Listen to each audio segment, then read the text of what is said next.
Okay. Okay. Boy, do I not know how to start this video. Hello. It's been a while. I haven't uploaded in a few weeks. I haven't filmed in even longer than that. For those of you who don't know, a few weeks ago, I went to Colorado for a week and spent the week before that pre-filming, so I had uploads when I was gone, but there's been something that's been going on. I am gonna put a trigger warning out there because what I'm about to talk about isn't pleasant. I'm okay. Let me first, I guess, put that out there. I'm okay. Things are okay. But what I'm about to talk about, it could be triggering for some people. I'm still feeling pretty sensitive to it, and I know I don't owe anybody an explanation as to why I've been gone for a few weeks. But I want to bring awareness to this because it's not something I knew was so prevalent and common, and also it's a bit cathartic for me to talk about. And you know, this channel, my YouTube channel, my audience is important to me, and I have a lot of people in this community who I connect with and I would even call friends. And again, I don't feel like I owe anybody an explanation, but I want to make this video.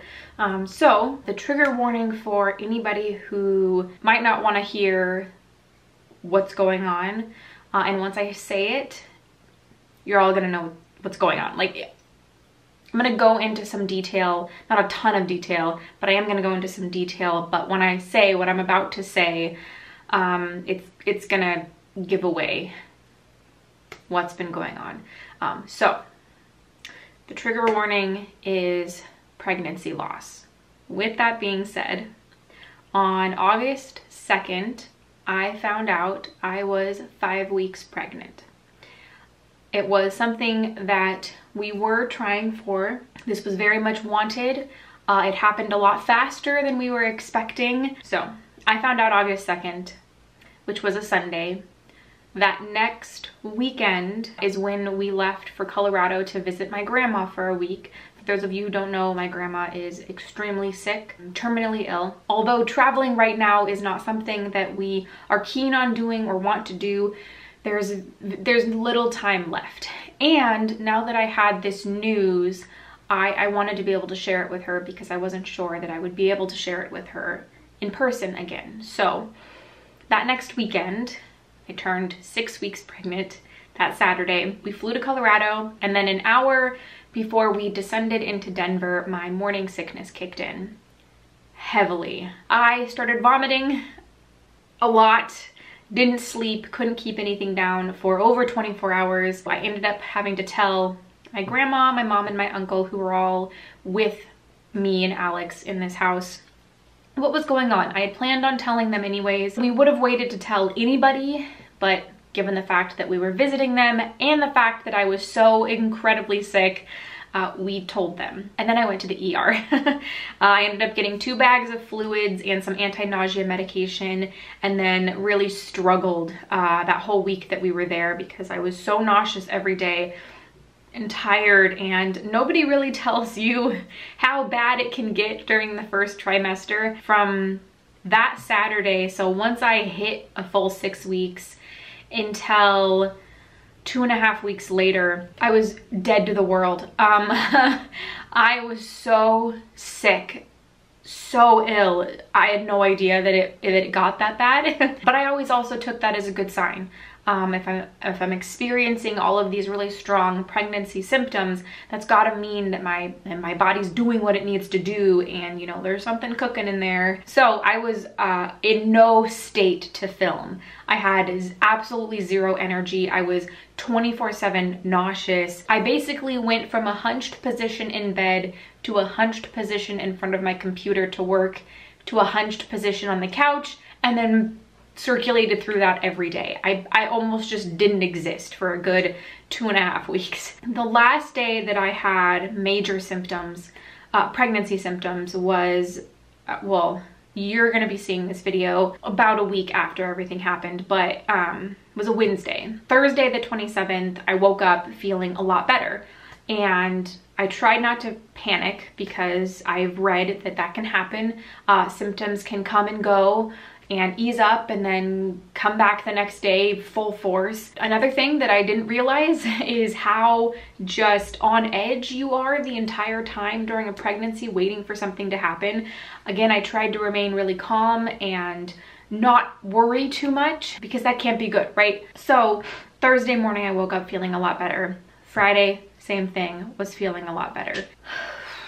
Friday afternoon I started getting some cramping, which again is something that's not totally abnormal. The cramping wasn't aggressive. It wasn't anything that it was, looking back, it was different than kind of the tension and cramping that I had been experiencing in the weeks previous, but like it wasn't aggressive and it wasn't a lot. So I didn't think that it was ER worthy. Like I didn't think to call my doctor at that point. I don't know how much I want to talk about the next part, but Alex left for work. I went to the bathroom and discovered that I was heavily bleeding, more than I have ever bled before, and immediately knew what that meant. I was a day shy of 9 weeks pregnant. Usually miscarriages happen earlier in the pregnancy, but you're still very much at risk up until a full 12 weeks. I mean, I think that things started going downhill Wednesday night. So I made it about 8.5 weeks. We hadn't had a chance to have an ultrasound. It was confirmed in the ER when I went for the morning sickness problem that I was pregnant. So I did get confirmation there. And then also after going to the doctors, after having the bleeding, it was confirmed. I mean, there was something growing and then it stopped growing. And here we are. So, that's what's been going on. I didn't know how common miscarriages were. It's not something that was ever talked about, but I wanted to use my experience so that other people don't feel alone. I know a lot of people struggle with thoughts of, did I do something wrong? Was it this thing that I did that caused this? What did I do? Why did this happen? And I'm not struggling with that so much because I know that I did nothing wrong. I did everything right and it still happened, and that's how it goes. It's the body's way of recognizing that there's something wrong with the embryo and that it's not viable anymore. That's usually what's going on. And again, usually it's caught earlier and it's a little less aggressive than I think what I went through. Sometimes it's not caught until later and people have a later miscarriage, and I feel like I was kind of right in the middle there. The chances weren't high at that point, but there was still a chance. 1 in 4 pregnancies end in miscarriage. That's strong odds, and each pregnancy has its own odds. So even though I miscarried this time, the next pregnancy has the same amount of odds. My doctor reassured me that, you know, there's many women who have 2, 3, 1 baby and also experience a miscarriage in between or after or before giving birth to very healthy babies. It's nothing to do with you. It is what it is. And again, I had no idea that this happens so much. I mean, there's tons of people who never experience one.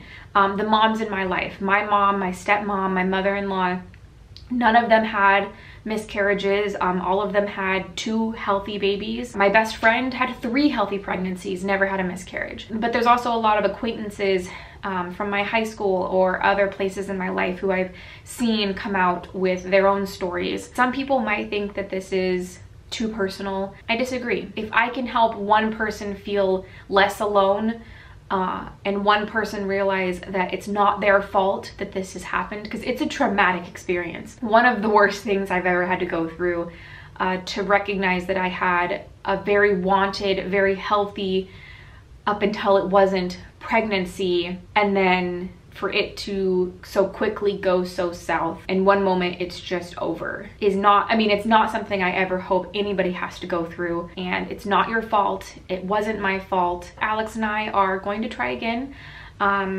We'd kept it a secret from everybody that we were trying it all, and then we only told a very, very few amount of people early on just because of the risk. And we wanted it to be an even bigger surprise when we passed the 12-week mark.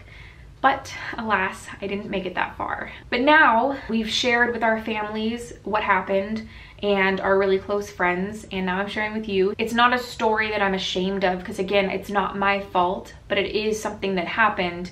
And for our friends and loved ones, we wanted to be able to share. And now we get to share in the excitement that we're trying, and we're hoping to have an addition to our family. Hopefully sooner rather than later. There is a healing period, both physically and, you know, mentally and emotionally, but we're so ready and we're so excited.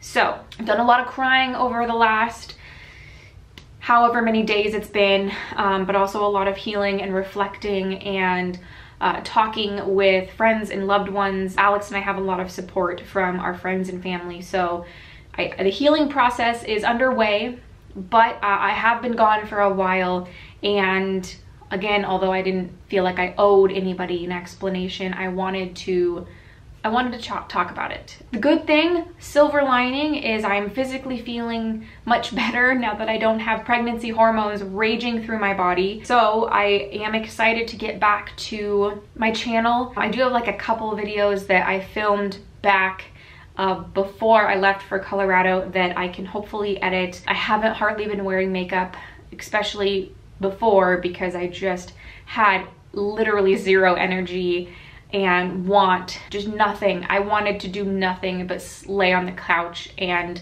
then sleep. So if anybody has gone through pregnancy, has experienced heavy symptoms, I would love to talk about it, because I will ideally be going through them again in the future, hopefully the near future. And how did you handle it? Because those 2.5 weeks after everything really ramped up and kicked in was rough. So let me know things that helped you so I can prepare. But yeah, I'm okay. I have my moments where I kind of get sucked back into the moments that were traumatic, but I'm trying to look at the positive and get excited about the future, because there's many things to be excited about. And there's no reason that I won't have a healthy pregnancy next time. Thank you so much for sticking around. I appreciate all of you so much. I mean, I haven't uploaded in a long time. There's a good chance that I'm gonna automatically lose a lot of subscribers from posting this video, and that's okay, because that's how the algorithm and the YouTube setup works, is if you don't post in a long time and then you post, you start losing subscribers, but that's okay. The real people will be here. I have project pans that I probably need to update on. I have, again, been using a handful of stuff, but not a lot of stuff, because I just did not have the energy. But my energy is coming back, and I'm feeling excited. Thank you so much for listening to my story. I honestly hope that none of you can relate. Odds are some of you can. If you want to reach out to me on Instagram, I will have my Instagram down below. I have a personal Instagram and a beauty Instagram, either one. I think that's everything I have for you today. Thank you so much for watching, and I will see you in the next one.